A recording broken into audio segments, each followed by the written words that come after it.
वशिष्ठा ते त्या सद्गुरूच्या अनुमते आज्ञा मागून या दशरथा ते रामतीर्था ते निघाला. प्रार्थनीय कुणाला? वशिष्ठ ते. सुरुवातीला प्रार्थना गुरुची केलेली आहे. गुरुची प्रार्थना केली. राजा दशरथाला साष्टांग दंडवट घातला. प्रभू रामचंद्र लक्ष्मण भरत शत्रुघ्न हे तीर्थाचं असणारं तीर्थाटन करण्यासाठी त्या तीर्थाला निघू लागलेले. तर अशा प्रकारे त्यांचं कार्याला सुरुवात झालेली आहे. मंग पाहुण्या सुदिन स्वस्ती वादू पुण्यवचन सवे देवण्या शैले सुबुद्धी प्रधान समवेत. आता प्रत्येक गोष्टी करत असताना आपल्याला त्याचा अगोदर मुहूर्त बघावा लागतंय. सुदीन चांगला दिवस कोणता आहे?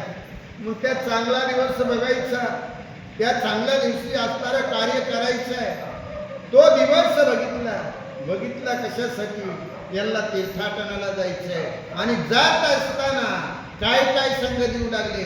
हुशार अशा प्रकारचे असणारे प्रधान दिलेले. तर जे वस्तू लागेल ती आता जेवढं काही त्यांना बरोबर लागणार आहे. आपण मी निघालो ना, बरे बापली शिड्या का व्हायना पण बांधून पंढरपूरला घेऊन जातो की नाही? का आता ऐन वेळेला म्हणले ते तुकडे बी कामी येतात. मला वाटतं गेलेले कामी केव्हा येतात?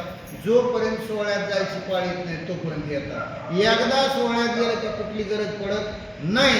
आणि त्या पद्धतीनं सर्व असणारा लवाजमा राजा दशरथानं गुरु वशिष्ठानं प्रभू रामचंद्राच्या बरोबर द्यायला सुरुवात केलेली. दिदली अक्षय भंडारे वस गाईचे किलारे नाना प्रकारचे वस्त्रे तीर्थ रघुवीरे वाटावया. आता प्रत्येक तीर्थावर गेल्यानंतर त्या तीर्थाचं असणारं कार्य आपल्याशी साध्य करण्यासाठी तिथं गेल्यानंतर आपण काहीतरी दान करावं. मग त्याच्यासाठी गुरु वशिष्ठाने आणि राजा दशरथाने मोठमोठ्या अशा प्रकारचे धनद्रव्य दिलेले, वस्त्र दिलेले, तर अलंकार दिलेले. तर का?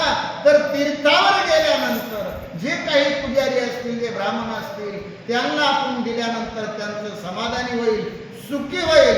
अशा प्रकारचं प्रभू रामचंद्राला सर्व धनद्रव्य देऊन राजा दशरथ आणि गुरु वशिष्ठ तीर्थाटनाला वाट लावू लागलेले.